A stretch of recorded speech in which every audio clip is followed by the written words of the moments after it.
అలసిన మీ శరీరానికి శక్తి, బలం, ఆరోగ్యం కావాలా? Second shilajit resin.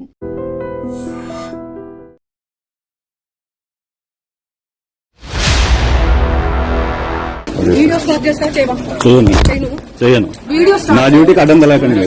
మీరు నా డ్యూటీ ఎట్లా వస్తారు? మీరు చేవెళ్ల పోలీసులు అక్కడ దగ్గరలో ఉన్నటువంటి వాళ్ళు చేరుకొని ఆ టెస్టులు చేయడం కావచ్చు, లేకపోతే ఎవరెవరు సెలబ్రిటీస్ ఉన్నారు ఏంటి అనేది కూడా పూర్తిగా ఎవరిని వదలకుండా అందరినీ కూర్చోబెట్టి ఇది ఎవరు అరేంజ్ చేశారు, ఈ పార్టీ ఆర్గనైజర్ ఎవరు, ఆయన మీద కేస్, అట్లాగే మంగ్లీ మీద కేస్, దెన్ అక్కడ ఎవరికైతే పాజిటివ్ గంజాయి సేవించి పట్టుబడ్డ వంటి వాళ్ళ మీద కేస్, ఇవన్నీ కూడా ఫైల్ చేసినట్టుగా మనకున్నటువంటి సమాచారం అయితే అంతోంది. ఒక్కసారిగా సింగర్ మంగ్లీ బర్త్డే పార్టీలో గంజాయి సేవించినటువంటి సెలబ్రిటీస్ దొరికిన సిచ్యువేషన్ ఉంది కాబట్టి పూర్తిగా ఈ వార్తనైతే కలకలం క్రియేట్ చేస్తోంది.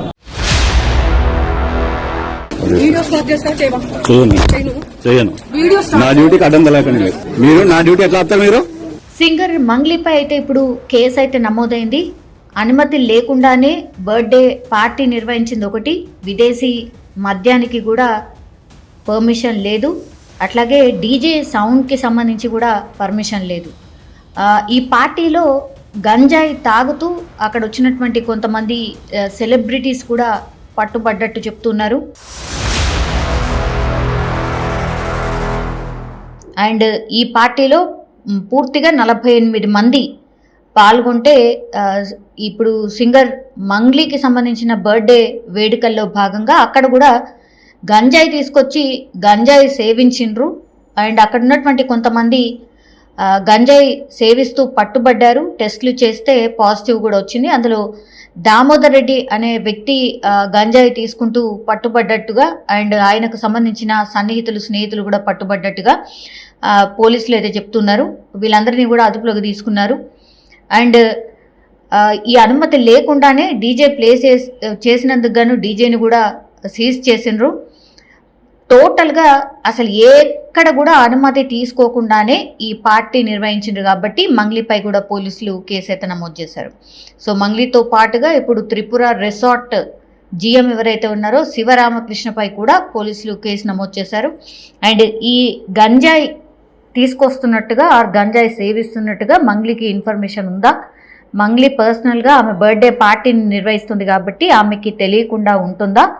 గంజాయి ఎట్లా వచ్చింది, ఎవరు తీసుకొచ్చారు, ఎవరు కొనుగోలు చేశారు, ఎక్కడి నుంచి వచ్చింది, ఈ గంజాయి బ్యాచ్తో వీళ్ళకు ఉన్నటువంటి కనెక్షన్ ఏంటి, మంగ్లీకి కావచ్చు, మంగ్లీ స్నేహితులకు కావచ్చు, ఏంటి కనెక్షన్ అనేటిది కూడా పోలీసులు అయితే ఆరాధిస్తున్నారు. అట్లాగే అక్కడ సెలబ్రిటీస్ ఎవరైతే ఉన్నారో దివి, ఆమె హీరోయిన్, అట్లాగే కాసర్ల శ్యామ్, రచ్చ రవి, సింగర్ ఇంద్రావతి ఈ పార్టీలో ఉన్నారు. సో వీళ్ళందరినీ కూడా పూర్తి స్థాయిలో ఎంక్వైరీ చేస్తూ ఉన్నారు. ఇప్పుడు కేసు అయితే ఫైల్ చేసిన పరిస్థితి కనిపిస్తోంది. నిజంగా ప్రస్తుతం ఉన్నటువంటి సమాజం దేనికి ప్రయారిటీ ఇస్తుంది? ఆర్థిక సంబంధాల చుట్టూ మాత్రమే తిరుగుతుంది. మళ్ళీ ఎన్నికలంగానే చాలా విరక్తి కలుగుతుంది. మంచి అనిపిస్తుంది కదా, లేడీస్ కూడా ఛాలెంజింగ్ జాబ్స్ చేసినప్పుడు చాలా బాగుంటది. ట్రాఫిక్ అసిస్టెంట్స్ గా నియమించిన ట్రాన్స్జెండర్స్ అందరితో సాల్యూట్ చేయించుకుంటున్నారు. ఫుడ్ డెలివరీ ఇవ్వటానికి వెళ్ళినటువంటి డెలివరీ బాయ్ అనిల్ పై కళ్ళ ముందు